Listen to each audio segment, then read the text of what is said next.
আসসালামু আলাইকুম, সবার কি অবস্থা, কেমন আছেন? আজকে হচ্ছে মঙ্গলবার আর সকাল সকালে হচ্ছে ভিডিওটা স্টার্ট করে দিলাম। আজকে হচ্ছে কোনো রুটি বানানো ছিল না, ফ্রোজেন, তো মান্নাতের পাপাকে দিয়ে আমি পাউরুটি আনিয়ে ফেলেছি। আর যেহেতু মান্নাতের পাপাও তাড়াতাড়ি অফিসে চলে যাবে, ওইভাবে সময়ও নেই আমার হাতে যে আমি রুটি বানাবো। তো এই তো এখানে হচ্ছে ডিম সেদ্ধ দিয়ে দিয়েছি মান্নাত আর আমার জন্য। মান্নাতের পাপা নাস্তা খেয়ে চলেও গিয়েছে অলরেডি। আর এই তো আজকে একটা হেলদি প্লেটার সাজালাম। তারপর রান্না করার জন্য চিংড়ি মাছ, তারপর মসুর ডাল আর হচ্ছে পালং শাক নিয়েছি, আলু দিয়ে রান্না করব। আর আমার প্রত্যেকটা রান্নার ভিডিও হচ্ছে আমি শর্টসে দিয়ে দিব, চাইলে আপনারা ফুল রেসিপিটা দেখে নিতে পারেন। আর এই তো এখানে আমার মসুর ডাল হয়ে গিয়েছে আর এক গাদা ধনিয়া পাতা আমি দিব। এই ডালটা রান্না করলে আমি এইভাবে ধনিয়া পাতা দিই। আর আমার চিংড়ি মাছটা হচ্ছে আমি আজকে মটরশুঁটি দিয়ে রান্না করেছি আর অনেকগুলো ধনিয়া পাতাও দিয়েছিলাম। আজকে বাসায় ছোট চিংড়ি মাছ ছিল না, আর বড় চিংড়ি মাছ যেহেতু হচ্ছে আমি ভুনা করছিলাম, এই জন্য আর শাকে দিইনি। আর শাকটা শুধু শুধু রান্না করেছি। আপনারা চাইলে ছোট চিংড়ি মাছ দিয়েও রান্না করতে পারেন। এই শাক ভাজিটার রেসিপিটাও হচ্ছে আমি শর্টসে দিয়ে দিব, চাইলে দেখে নিতে পারেন। আর এই তো রান্না করছিলাম, এই ফাঁকেও হচ্ছে যেহেতু একটা বেজে গিয়েছে, মান্নাতকে একটু ফল দিব। আর বুড়ি হচ্ছে পড়তে বসেছে, মাঝখানে সে একটু খেলা করেছিল, খেলা করে হচ্ছে পুরো রুম এলোমেলো করে ফেলেছে। আর আমার হেল্পিং হ্যান্ডকে দিয়ে আজকে আমি হচ্ছে রুটি বানিয়ে ফেলেছি। আমি ওনাকে দিয়ে সবসময় রুটি বানাই না, তো আজকে যেহেতু একটু শরীরটা খারাপ লাগছিল আর আমার রুটি বানাতে একটু ভালো লাগছিল না, তো ওনাকে বলেছিলাম। আর আমি যেহেতু বাসাটা আজকে একটু ডিপ ক্লিন করব, তো ওনাকে বলেছি আপনি আজকে রুটি বানান আর কাপড় ধুয়ে যান, আর বাকি কাজগুলো আমি করে নিব। আর এই তো আমার রান্না বান্না শেষ, আর আপনাদের সাথে শেয়ার করছি কি রান্না করেছে। আমরা আমি যেহেতু খাবো, তাই হাম্পট ভাতই রান্না করেছে আমাদের দুজনের জন্য। আর এই তো এখানে আমার প্লেটারটা হচ্ছে সাজিয়ে নিয়েছি। এখানে মান্নাত আর আমি হচ্ছে ক্রাইম পেট্রোল দেখছিলাম আর হচ্ছে ভাত খাচ্ছিলাম। আর আমার পুরো বাসাটা একবার অগোছালো দেখে আমার খুবই খারাপ লাগছিল যে কখন ভাতটা খাওয়া শেষ হবে। আর আজকে কিন্তু ভাত খেতে খেতে আমাদের অলরেডি হচ্ছে 3:30 বেজে গিয়েছে।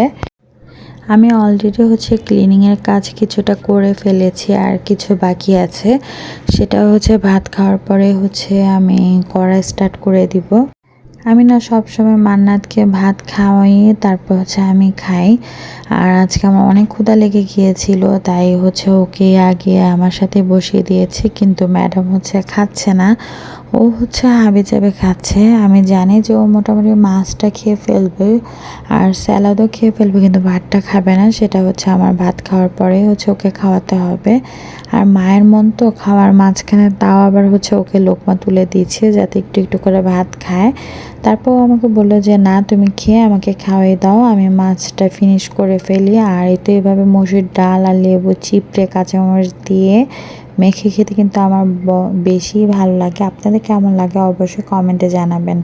আর এই যে কাজ সেই কথা, আমার মেয়ে হচ্ছে খাচ্ছে না। তো এই তো আমার খাওয়া মোটামুটি শেষ, এখন হচ্ছে ওকে খাওয়িয়ে দিব। ওকে খাওয়ানো শেষ করে হচ্ছে ক্লিনিংয়ের কাজগুলো স্টার্ট করব। আর অনেকগুলো কাঁচামরিচ আনা হয়েছে, ওগুলো হচ্ছে ক্লিন করা হয়নি। আর লাল শাকও আনা হয়েছিল, এগুলিকে হচ্ছে আমি কেটে একবারে হচ্ছে কালকের জন্য ফ্রিজে রেখে দিব। আর মরিচের বটোগুলো ফেলে রেখে দিব যাতে না নষ্ট হয়। আর এভাবে করে হচ্ছে টিস্যু দিয়ে রাখলে অনেক দিন রাখা যায়। আপনি নর্মাল ফ্রিজে হচ্ছে ম্যাক্সিমাম 1 থেকে 1.5 মাস রাখতে পারবেন। আর আমি তো এভাবে করে অনেক দিন রেখে কাঁচামরিচ খাই। তো এই তো এখানে আমার কাঁচামরিচের এগুলো করা শেষ, এখন আমি চলে যাব।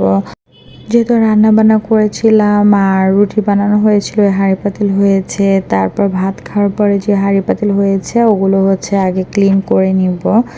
আর অনেক হাঁড়ি পাতিল আজকে হয়ে গিয়েছে। রান্নার ফাঁকে ফাঁকে হচ্ছে আমি হাঁড়ি পাতিলটা ধুয়ে ফেলি, কিন্তু আজকে আর ওইভাবে করতে পারিনি, কারণ ছিল আপা রুটি বানিয়ে গিয়েছিল, ওগুলো হচ্ছে ছেঁকেছিলাম। আর অনেকগুলো রুটি আজকে বানিয়ে দিয়ে গেছে, ম্যাক্সিমাম হচ্ছে 2-3 দিনের।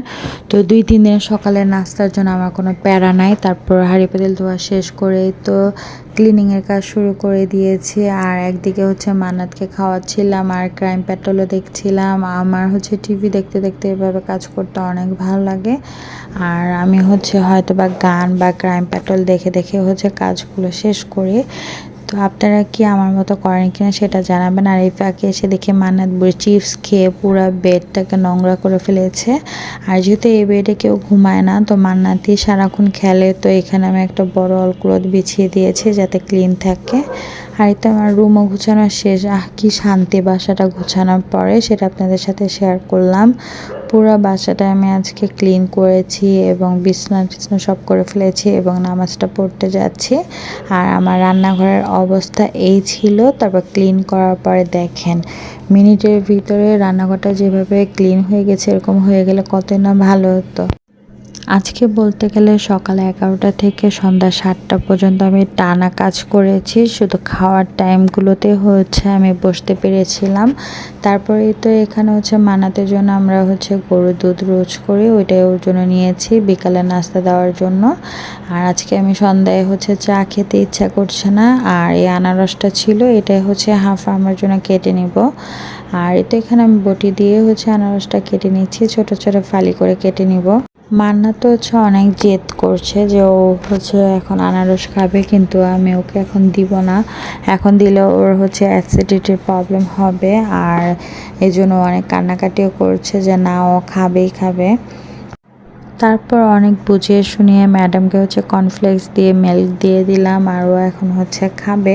আর এখানে আমি আনারসের সাথে জাস্ট একটু বিট লবণ মিক্স করে খাচ্ছিলাম আর টিভি দেখছিলাম। আসলে কি এইভাবে একটু অফ টাইমে বসে বসে টিভি দেখতে আর খেতে কিন্তু খুবই ভালো লাগে।